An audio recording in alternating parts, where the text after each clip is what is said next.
लोग कहते हैं ये 16 दिन अच्छे काम नहीं करना चाहिए, 16 दिन ये मत लो, 16 दिन वो मत लो।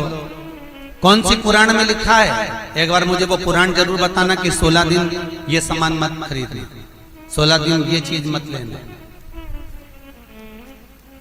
क्योंकि शिव महापुराण में और शास्त्रों में वर्णन आता है कि 16 दिन श्राद्ध के हैं, ये पूर्वजों के हैं। आप पूर्वजों का नाम लेकर अपने पितरों का स्मरण कर कर तुम्हारी मर्जी पड़े वो खरीदो, तुम्हारी मर्जी पड़े वो लाओ, पर सबसे पहले उन पूर्वजों को सम्मान पूर्वक वो वस्तु समर्पित कर दो कि आपकी है, आपको संभालना है, आपने दी है, आपके द्वारा आई है। पूर्वज खुश होंगे। तुम्हें बढ़ता हुआ देखकर तो पितर खुद आशीर्वाद देते हैं। कौन माँ होगी जो अपने बच्चे को बद्दुआ देगी? कौन पिता होगा जो अपने बच्चों को बद्दुआ देगा? अगर माता पिता अपने बेटे को गाली भी देते हैं, बद्दुआ भी देते हैं, तो बाद में रोते हैं, आंख में से आंसू निकलती है। एक माँ अपने बेटे को चिल्ला देती है तो बाद में रोती है।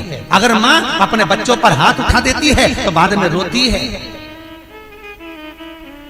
तो क्या मरने के बाद पितर तुमको बद्दुआ देंगे? नहीं, पितर आशीर्वाद देते, बस इतना जरूर कहते हैं कि मैं छोड़ कर गया था रे, मैं तुझे देकर गया था रे, मुझे भूल क्यों गया? तू थोड़ा देता क्यों नहीं है?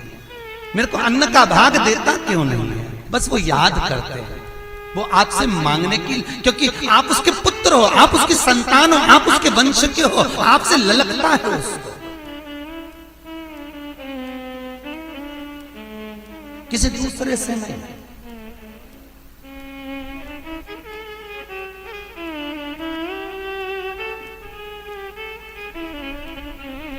प्रेम दीजिए।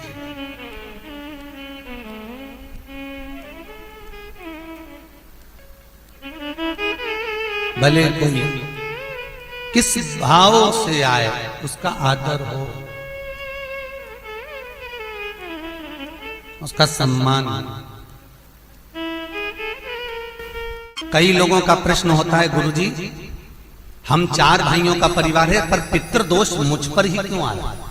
मैं क्यों तकलीफ भोग रहा हूं? मेरे को ही क्यों कष्ट आ रहा है? मेरे ही क्यों पांव दुख रहे हैं? मेरे घर में क्यों ऐसी परेशानी आती है? सबकी सब तो सुखी है। ध्यान रखना, पितरों का जिससे लगाव होता है और जिसको पितरों ने दिया होता है, पूर्वजों ने दिया होता है, भगवान ने दिया होता है, लालसा उसी से होती है। भीख मांगने वाला, भिक्षा मांगने वाला भिखारी भी होता है, भिक्षुक भी होता है। तो गाड़ी देख लेता है कि 4 व्हीलर गाड़ी से आया है तो सेठ जी 10 रुपया देगा। कोई पैदल जाता है तो भिखारी भी सोचता है बेचारा क्या देगा, उसके पास तो खुद नहीं, पाँव में चप्पल नहीं पहना है, फिर भी हाथ फैला देता है कि दे दे तो ठीक है, नहीं तो कोई गाड़ी वाला तो देगा ना मुझको। उसी तरह घर के पूर्वज, घर के जो आहूत होते हैं, घर के जो पितर होते हैं, घर के जो वासुक होते हैं, घर के जो पूर्वज होते हैं, आशा उसी से लगते हैं जो दे सकता है। जिसके पास है ही नहीं उससे क्या आशा रखेंगे? जिसके पास कुछ है ही नहीं उससे आशा रखना क्या?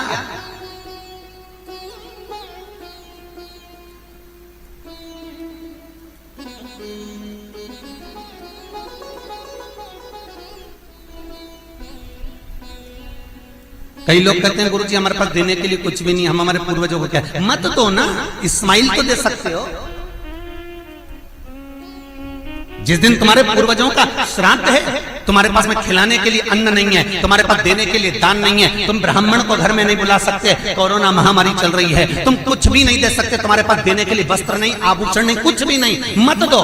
निवेदन है बस चेहरे पर प्रसन्नता रखकर, एक निवेदन है कि चेहरे पर प्रसन्नता रखकर उस दिन अपने पूर्वजों को याद जरूर करना और कह देना कि आप ही का दिया हुआ है जो हम खा रहे हैं, हम पर करुणा करना, हमारे पास कुछ भी नहीं है। डब्बे में से गुड़ या शक्कर निकालकर अरे गैस को लाइटर से जलाकर उसकी अग्नि में छोड़ देना, पर 2 दाने शक्कर के छोड़ना जरूर, जिससे वो जीवात्मा दरवाजे पर आकर भूखी ना जाए, उसके मुख में कुछ तो चला जाए और वो जीवात्मा तुम्हें आशीर्वाद दे जाए। तुम्हारे पास कुछ ना हो तो इतना तो दे सकते हो साहब, इस्माइल तो दे सकते हो, प्रसन्नता तो दे सकते हो, मीठी वाणी तो दे सकते हो, अपने पूर्वजों को याद तो कर सकते हो, अपने इष्ट को याद तो कर सकते हो, जिसने दिया है उसका गुणगान तो गा सकते हो।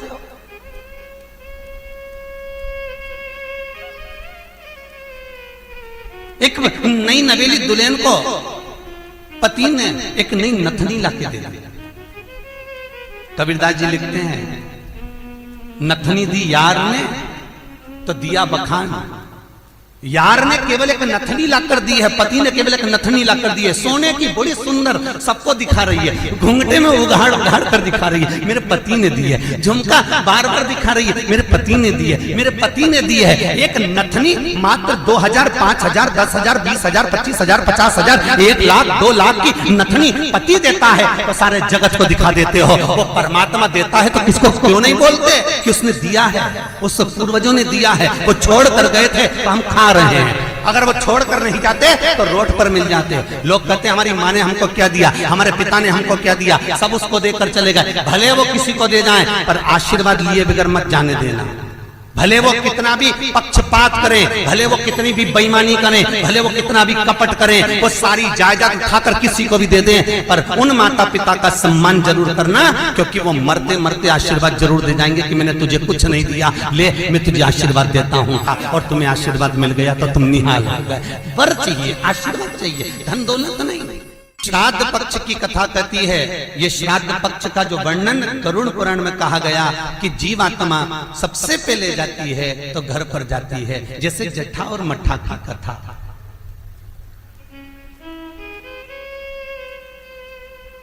दो भाई हैं, जट्ठा और मट्ठा, दोनों साथ में रहते थे, पर इनकी जो धर्म पत्नियां थीं आपस में कुछ भेदभाव हो गया, दोनों अलग अलग हो गए। जट्ठा बहुत धनपति था, मट्ठा थोड़ा सा गरीब था, दोनों अलग अलग रहे। जट्ठा का बिजनेस अच्छा चलता है, जट्ठा का धन बहुत सारा है, संपदा बहुत सारी है, क्योंकि माता पिता का सारा धन जट्ठा ने अपने कब्जे में रख रखा था। सारे माता पिता की जितनी प्रॉपर्टी थी, जितना वैभव था, जितनी सत्ता थी, जट्ठा ने अपने कब्जे में रख ली थी। और मट्ठा ऐसे ही बेचारा सहज भाव का, भोला भंडारी, सरलता का भाव वाला चल दिया, अपना बोरी बिस्तर उठाया, अपनी पत्नी के साथ, बच्चों के साथ चले गए।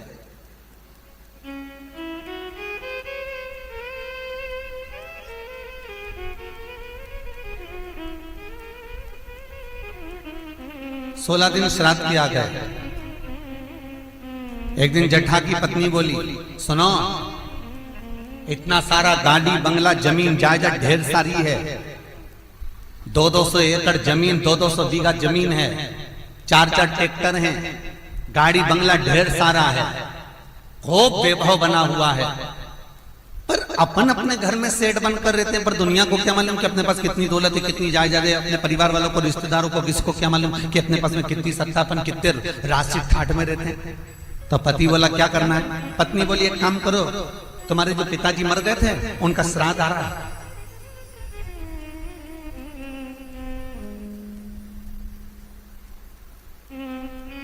तुम्हारे जो पिता चले गए थे उनका श्राद्ध आ रहा है, एक काम करो, अपन अपने पिताजी का श्राद्ध रख देते, और श्राद्ध रखेंगे तो मेरे मायके वालों को और आपके पूरे परिवार वालों को, जो आपके रिश्तेदार हैं, मित्र हैं, दोस्त हैं, और मेरे मायके वाले, मेरी सहेलियां, मेरी बेस्ट फ्रेंड, सबको बुला ला, और उनको बड़े प्रेम से अपन भोजन करा देंगे। इतने में जट्ठा बोला कि भोजन बना तो खिला तो देंगे, पर भोजन बनाएगा कौन, इतना सारा फैला हो जाएगा, उठाएगा कौन। इतने में तुरंत जट्ठा की पत्नी बोली, वो देवर और देवरानी क्या करेंगे, बाप तो उनका भी था, पिता तो उनका भी था, वो आए देवरानी, और देवरानी आकर भोजन बनाए और देवर आकर बर्तन मांजे। चलो निमंत्रण सबको देने जा रहे हैं तो उनके घर भी चल जाए। आवाज लगाई, मट्ठा, अरे ओ मट्ठा। मट्ठा ने दरवाजा खोला, छोटा सा झोपड़ा, गोबर से लिपा हुआ घर। मट्ठा हाथ जोड़कर बोला, बड़ा भाई आया है, बैठो भैया, हम बैठने नहीं आए तेरे घर में, कल पिताजी का श्राद्ध है, तेरे को बर्तन मांजने आना है, दुल्हन को भोजन बनाने आना है। श्राद्ध पक्ष में हमने ब्राह्मणी ढूंढी थी, बामनी भोजन बनाने वाली मिल नहीं रही है, सब लगी हुई है इधर उधर, देवरानी को ले आना। भाभी हम आ तो जाएंगे, पर निवेदन इतना सा है कि पिताजी का श्राद्ध है, तो मन कर रहा है कि हम थोड़ी सी धूप छोड़ दें, इसके बाद आ जाएंगे। इतने में तुरंत भाभी बोली, सुन रे मठा, आना हो तो सुबह जल्दी आना, क्योंकि रखे हुए बर्तन कौन मांजेगा, भोजन कौन बनाएगा। इतनी देरी से आना है तो केवल के खाने आ रहे हो, आने की जरूरत नहीं है, तुम दोनों की जरूरत नहीं है, मेरे को मत आना, तुम छोड़ दिया। जेठा गया, अपने ससुराल वालों को बुला लिया, मायके वालों को बुला लिया, सबको बुलाया। पितृलोक से जिसकी तिथि होती है, पितरों के भगवान जिनका नाम है आर्यमा स्वामी, कौवे पर बैठकर जिसकी तिथि होती है, उस तिथि के जीव को कौवे पर बिठाकर आर्यमा स्वामी लेकर आते हैं, और जिसकी यहाँ श्राद्ध होती है उसकी छत पर कौवा छोड़ते छोड़ते जाता है। इसलिए हिंदू धर्म में श्राद्ध में कौवे का बड़ा महत्व होता है, क्योंकि पितरों के देवता आर्यमा स्वामी कौवे पर बैठते हैं, और उसी कौवे पर हमारे घर के जीवों को लेकर आते हैं। और सबसे पहले वो जीव कहां जाता है श्राद्ध पक्ष में, बहुत ध्यान से सुनना गरुड़ पुराण का ये चरित्र। सबसे पहले वो जीव कहां जाता है, जो घर का सबसे पुराना घर होता है, जहां पर घर का बड़ा बेटा रहता हो, जहां पर घर का पुराना मकान हो, पुराना घर हो, वहां वो जीव जाता है। 3 वृक्ष पितरों के तुल्य हैं। पहला पीपल, दूसरा बट वृक्ष, तीसरा बेलपत्र का वृक्ष। बेलपत्र का वृक्ष कभी अनायास श्राद्ध पक्ष में आप कुछ भी ना कर पाए, कुछ भी ना कर सकते हो, तो एक पत्ते के ऊपर कोई सा भी पत्ता ले लो, चाहे पान का ले हो, कोई पीपल का ले हो, कोई भी पत्ते के ऊपर एक पुड़ी, थोड़ा मीठा थोड़ा नमकीन रखकर अपनी कामना कर कर अपने पूर्वजों के लिए इन 3 वृक्ष के नीचे 16 श्राद्ध में किसी भी एक दिन आप वो भोजन को रखकर आ जाइए, अपनी कामना कर कर सुख का अनुभव होगा, पितरों को शांति मिलेगी। एक जट्ठा और मट्ठा की कथा हमने पहले कही है, वो भी हमारे पेज पे डली हुई है, आप उस पे से निकाल कर सुनना।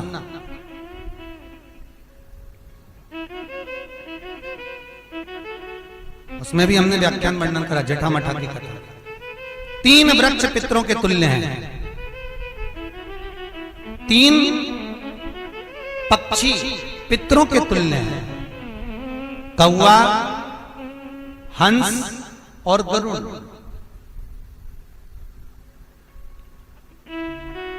एक कौवा और एक श्वान कुत्ता, ये 2 ऐसे होते हैं जिनको 20 मिनट पहले, आधे घंटे पहले, 1 दिन पहले, 24 घंटे पहले, 48 घंटे पहले क्या होने वाला होता है, कौवे को और श्वान को भान हो जाता है।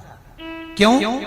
क्योंकि ये यमलोक में जहां यमराज निवास करते हैं, श्वान और कौवा उस स्थान का भाग ग्रहण करते हैं, और इनको ये ज्ञान पूर्व से यमराज से प्राप्त होता रहता है, पूर्वभान होता प्राप्त होता रहता है।